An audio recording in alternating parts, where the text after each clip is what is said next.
Voice, आज की आवाज। इंदौर में चोरों द्वारा नए नए तरीके से चोरी की घटनाओं को अंजाम दिया जा रहा है। ऐसे ही शहर के दो अलग अलग थाना क्षेत्र में फरादियों का ध्यान भटकाकर मदद के नाम पर लाखों रुपए की चोरी की वारदात को अंजाम देकर फरार हो गए। फिलहाल पुलिस दोनों चोरी की वारदातों को एक ही आधार मानते हुए चोरों की तलाश में जुटी हुई है। पूरे मामले में जानकारी देते हुए एडिशनल डीसीपी राम सिंह मिश्र के मुताबिक पहली वारदात बाणगंगा थाना क्षेत्र में, जहां पर खंडवा से अपने परिजनों के यहां पर आए देवेंद्र सिंह पवार परिवार के साथ सांवे रोड पर स्थित एक प्लॉट देखने के लिए पहुंचे। यहां सिग्नल पर अचानक से उनके 4 पहिया वाहन के पहिए में पंचर हो गया, जिसके बाद नजदीक खड़े बदमाशों ने उन्हें मदद का हवाला देते हुए पंचर की दुकान पर लेकर गए और गाड़ी की पिछली सीट में रखा हुआ बैग लेकर फरार हो गए। तो ये दूसरा मामला कोतवाली थाना क्षेत्र का है, जहां पर किराने का सामान खरीदने के लिए पहुंचे दंपत्ति की गाड़ी के पहिए की हवा निकल गई, तो वह पंचर बनवाने के लिए दुकान पर पहुंचे, जहां पर एक व्यक्ति ने कहा कि तुम्हारे रुपए गिर गए हैं, उठा लीजिए। महिला रुपए उठाने के लिए गाड़ी से बाहर निकली तो अज्ञात बदमाश द्वारा गाड़ी की डिक्की में रखे हुए बैग को लेकर फरार हो गए। दोनों मामलों में लाखों रुपए की सोने चांदी के जेवरात और नकदी की चोरी कर फरार बदमाशों की अब पुलिस तलाश में जुटी हुई है।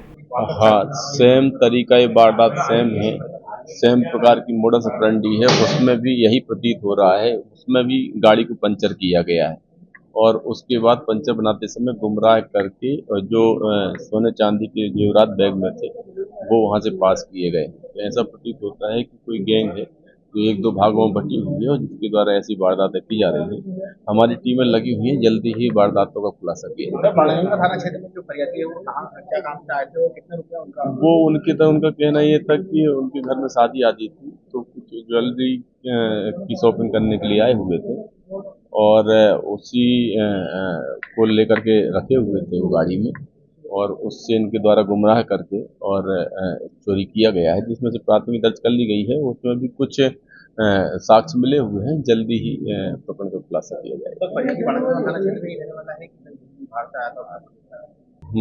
कल एक खुड़ैल की फैमिली आई हुई थी, जिसमें से पीड़िता नीतू और उनके पति सियागंज में कुछ शॉपिंग करने के लिए आए हुए थे कार से। 4-4:30 बजे के बाद रंजीत होटल के पास में और कुछ बदमाशों के द्वारा गुमराह करके कि आपकी गाड़ी पंचर हो गई है, उसके बाद कुछ पैसे बाहर फेंक दिए कि आपके पति गाड़ी बनवा रहे हैं और कुछ पैसे नीचे पड़े हुए हैं। जैसे ही पीड़िता नीचे पैसे उठाने के लिए निकली तो गाड़ी का शीशा खुला हुआ था। अन्य किसी साथीदारान ने बदमाश के वो बैग को वहाँ से ले लिया, जिसमें से 35,000 रुपये नकद थे, एक चांदी की करधोनी थी जो लगभग 15-16 हज़ार रुपये कीमत की थी। इस प्रकार से लगभग 40-45 हज़ार रुपये का मसरूका चोरी कर लिया गया है, जिस पर से BNS की धारा 305 के तहत प्राथमिकी दर्ज कर ली गई है।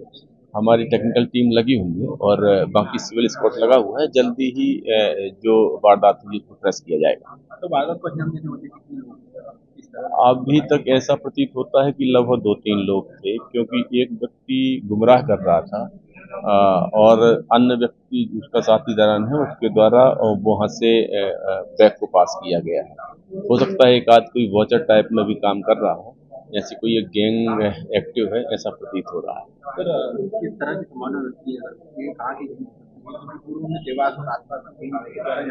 अब ऐसी ही कोई गैंग है, क्योंकि एक आध वारदात और हुई है, लगभग तरीका ये वारदात ऐसा ही है। तो ऐसा लग रहा है कि जो पूर्व की जो हैबिचुअल ऑफेंडर वाली गैंग है वही कोई सक्रिय हुई है।